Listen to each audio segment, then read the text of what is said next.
Okay, had some technical difficulties. I don't really know what that was about, but here we are again anyway. So, if you didn't already know, my name is Matt, and I'm a cosmetology instructor in the industry. I've been doing this for a number of years, and I wanted to hop in here and just talk about something briefly that's pretty important to me and is a big deal across the country as far as this whole hair industry that we're in goes. So it's called deregulation. Now, I wrote a script. I'm not going to really adhere to the entire script or anything. I brought some material. I just wanted to sit here and chat about things at my desk with you, and just kind of leave it there, tell you what I'm going to do, and move right on with life. Okay. So anyway, let's start. Let's go ahead. Let's do the thing. Regulations are pretty crucial for keeping both clients and professionals safe.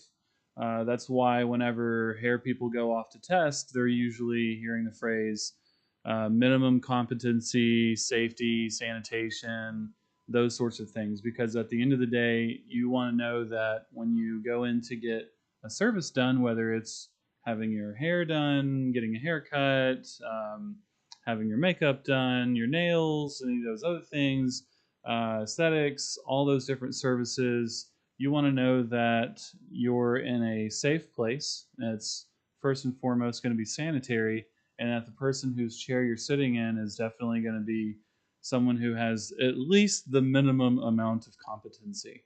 And that you'll leave having received what you've paid for. I could imagine that as practitioners, we also want to, at the very least, have that same thing.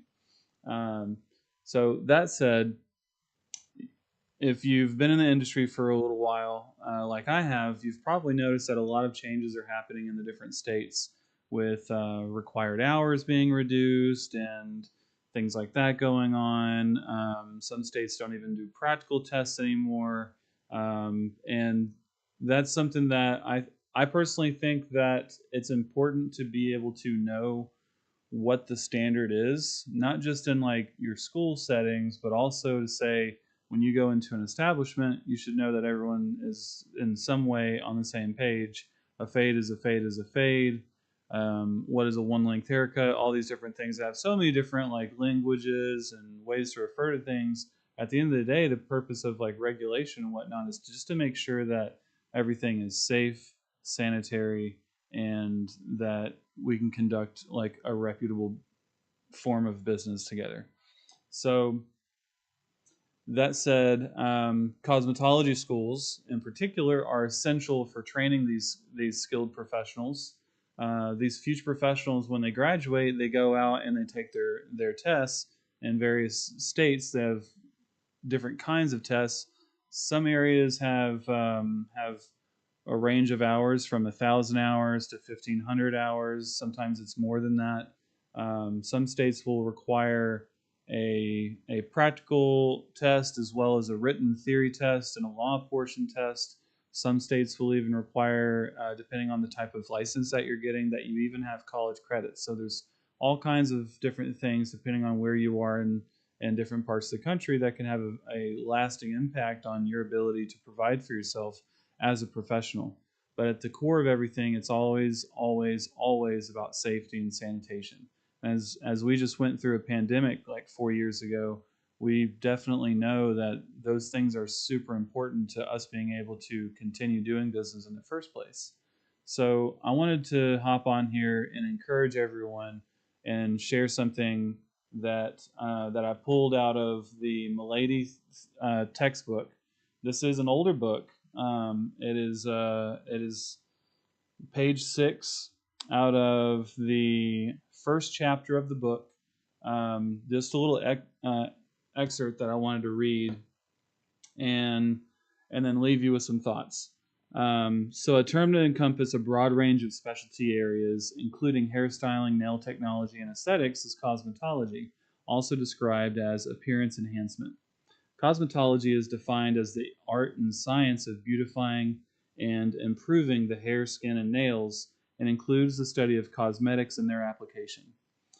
The term comes from the Greek word cosmetikos, meaning skilled in the use of cosmetics. Archaeological studies reveal that hair cutting and hairstyling were practiced in some form as early as the Ice Age. Uh, the simple but effective cosmetic implements used at the dawn of history were shaped from sharpened flints, oyster shells, or bone. Animal sinew or strips of hide were used to tie the hair back or as adornment. Ancient people around the world used coloring matter on their hair, skin, and nails, and they practiced tattooing.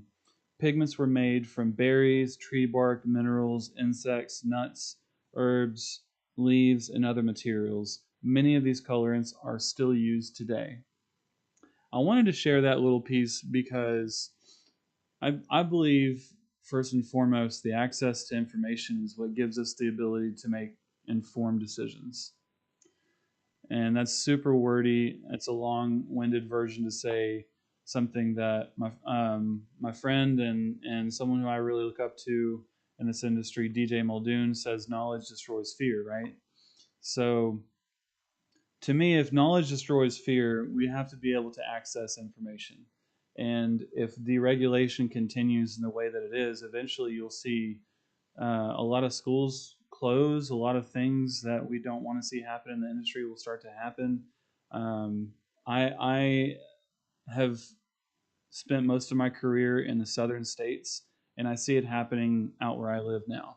Uh, where I stay at the moment, I'm not just going to share that on the internet at the moment, but where I stay, there are only a handful of schools in the entire state.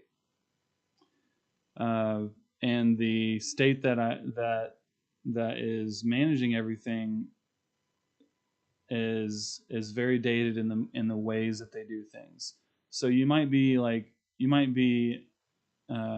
forgiven to assume that in this particular case, taking things out of the hands of people who don't really take the industry as serious as they really should might not be a bad thing, but not having a plan to replace that is just as bad, in my opinion. Just in my opinion.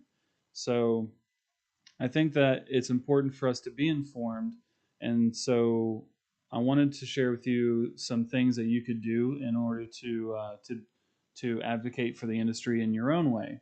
So I pulled this up. This is the Pro Beauty Association, and you can find this at probeauty.org/PBA-advocacy.